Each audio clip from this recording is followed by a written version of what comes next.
Bismillah, Assalamualaikum warahmatullahi wabarakatuh. My name is Jumal Ahmad. It's an honor to here at INSIA 2026 International Network for Sustainable Islamic Knowledge and Academic Horizons. I like to thank to Universitas Sunan Gresik and the organizing committee for this opportunity.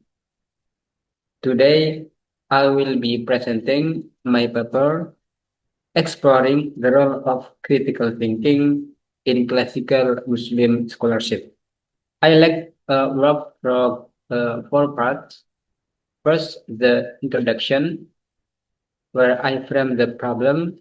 Second, the methods, and third, the result and discussion, which is the bulk of the talk, built around three pieces of evidence, and finally, the conclusion.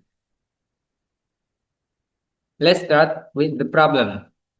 Many modern Islamic schools today learn heavily on the road of memorization, transmission of facts, or historical reports, while analytical reasoning or analytical thinking is quietly pushed to the side. But I want to challenge an assumption behind the trend, the idea that critical thinking is somehow a foreign or Western import to Islamic education. But isn't, because the very foundation of Islamic civilization is built on the concept of ilm or knowledge, understood not as something passively received, but as something actively pursued. That pursuits rest on two wings, working together. Nakal is revealed text and akal or reason. Classical Islamic scholarship never treat this as opposite, and classical scholars themselves were never passive transmitters. They were active agents of thought with long history of questioning, interpreting, and teaching. To understand how deeply this reasoning was embedded, look at how classical scholars organized knowledge itself. They divide into Shara'i and non-Shara'i.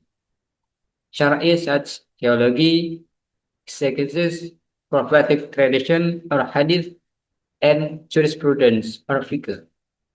While non-Shara'i such arithmetic or hisab, logic or mantik, philosophy or falsafah, and grammar or nahwu. The point here is that logic and philosophy are not seen as straight, sitting outside the religious sense. They set right alongside theology and law as part of one concerned architecture of knowledge on Islamic knowledge. So, how I did go about testing this claim? I took a qualitative approach to explore how classical Muslim scholars engage in critical thinking when transmitting knowledge in their books, interpreting them through the framework of Islamic educational hermeneutic.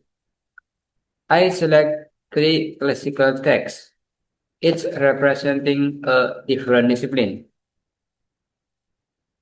such Ibn Qayyim Al-Hidayat Al-Hayara fi Atwibat Al-Yahud wa Nasara for theology, and Al-Dhahabis Tarikh Al-Islam wa Wafayat Al-Mashahir wal-A'lam for hadith criticism, and Ibn Rushd Al-Bidayat Al-Mustahid wa Nihayat Al-Muqtasid for jurisprudence. Now into the result and discussion. Three pieces of evidence, one from each discipline. Our first case comes from hadith and sirah literature, well known from the Prophet Muhammad sallallahu alaihi wasallam in his youth.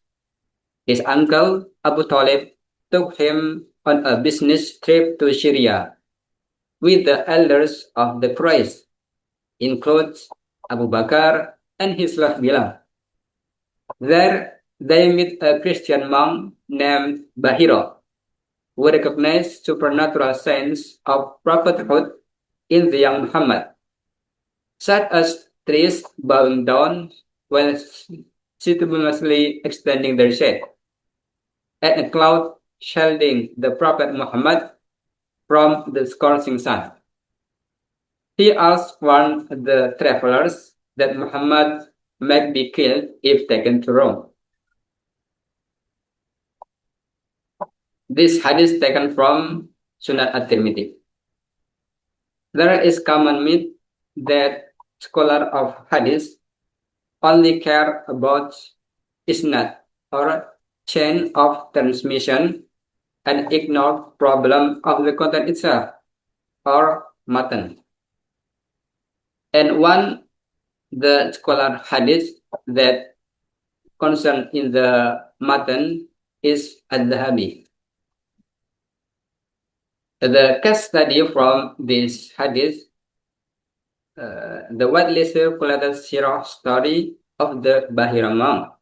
During the Syrian business trip, a Christian monk recognized supernatural scene in young Muhammad, shedding clouds, bowing trees, and warned his uncle Abu Talib, Abu Bakr, and Bilal of Roman threat. The approach of Al-Dhahabi, he bypassed the chain entirely and dismantles the story through pure empirical and historical content critique or matan. Here is exactly how Al-Dhahabi does. He worked through the story and flags a series of chronological errors. So we look at the marker one, at the journey that Muhammad is out traveling with Abu Talib. And marker two, the presence of Bilal, and the critique that Bilal had not even been born yet. And marker three, the status of Abu Bakr. While the critic, Bilal became Abu Bakr's slave only after the advent of Islam decades later, and Abu Bakr himself was just a child during this trip. In other words, the story placed people in a sense they could not possibly have been part of it.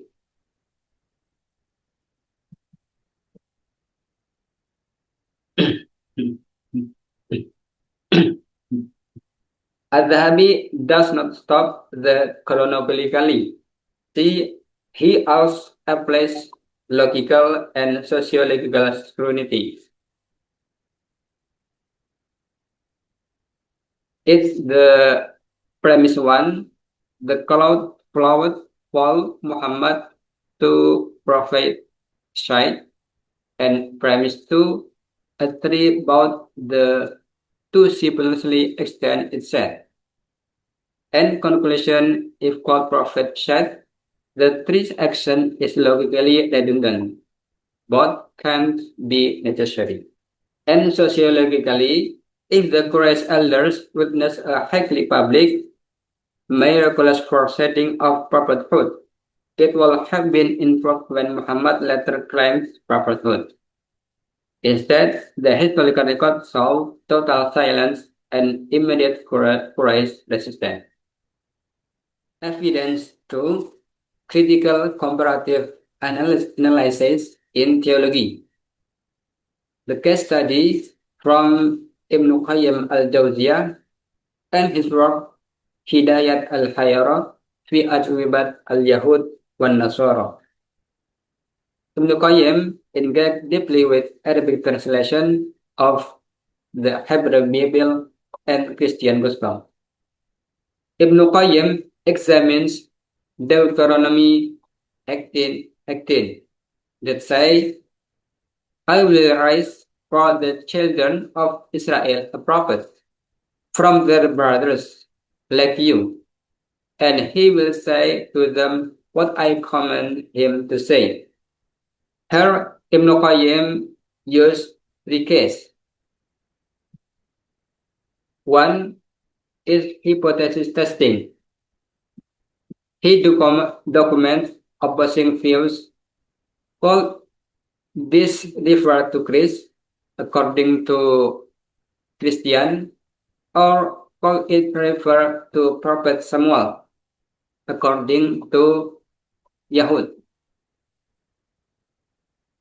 Second, textual evidence. He analyzed the linguistic choice from the brothers versus from themselves because it carries a distinct implication between from their brothers and from themselves.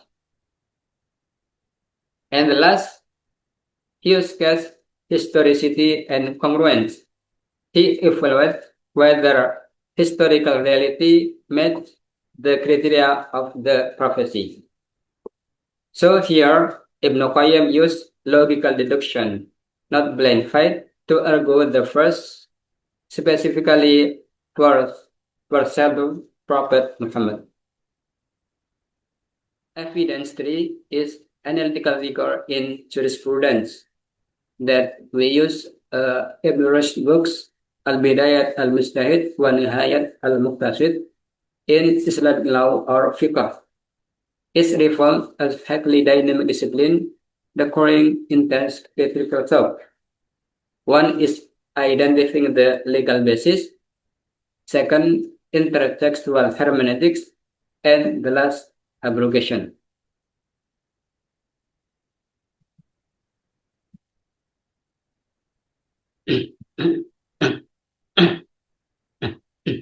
The conclusion, critical thinking plays an important role in classical Muslim scholarship across various disciplines. Muslim scholars demonstrate critical thought through historicity and textual hermeneutics, among other methods.